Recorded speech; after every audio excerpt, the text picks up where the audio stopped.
Brilliance Audio presents I Am Not a Monster by Carme Chaparro. Performed by Cynthia Farrell.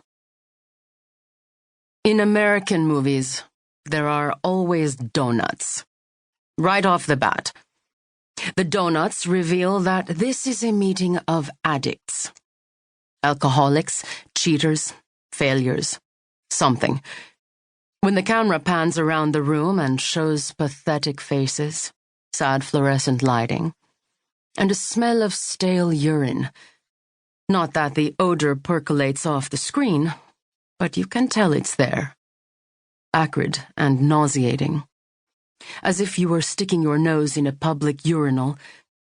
You know that someone is going to confess to a big, hidden shame.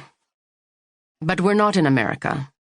We're in Spain, where group therapy doesn't come with donuts, and we avoid the risk of having to create a Diabetics Anonymous before we're through.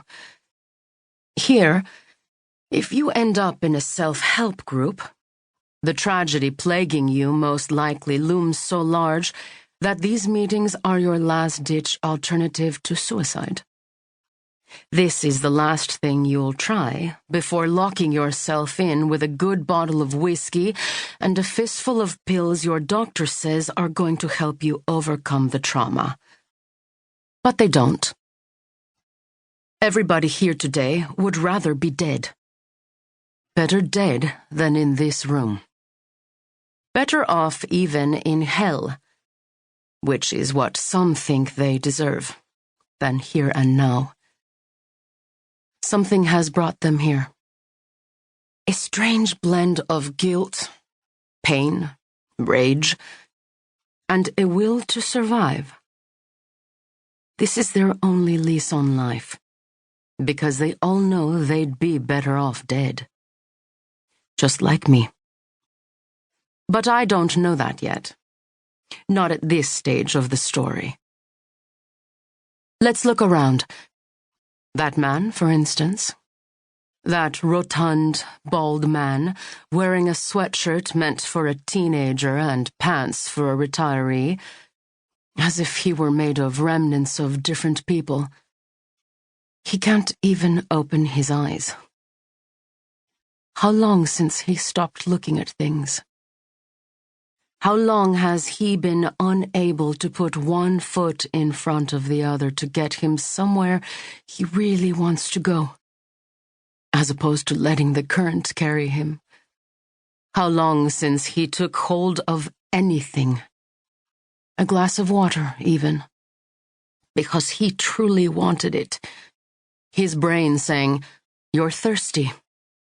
Reach out your arm, arc your fingers toward your thumb, pick up the glass, bring it to your mouth, and drink.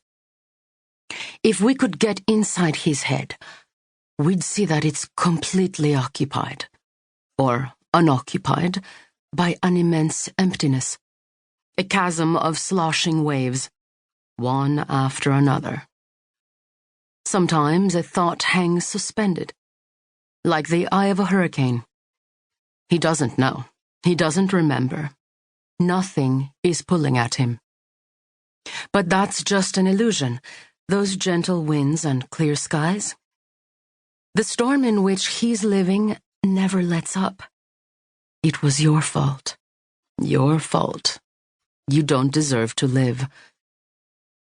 Or that girl over there with the greasy hair and the oversized pants. How long since she thought of herself as a human being?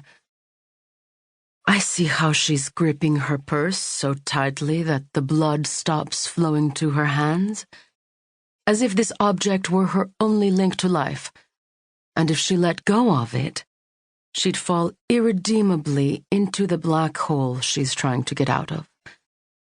What could have happened to her? She's barely past childhood. I ought to feel bad for her. What am I doing here, then? What am I doing among these tormented souls when I don't need to be yet? My editor. Yes, sigh. I have an editor.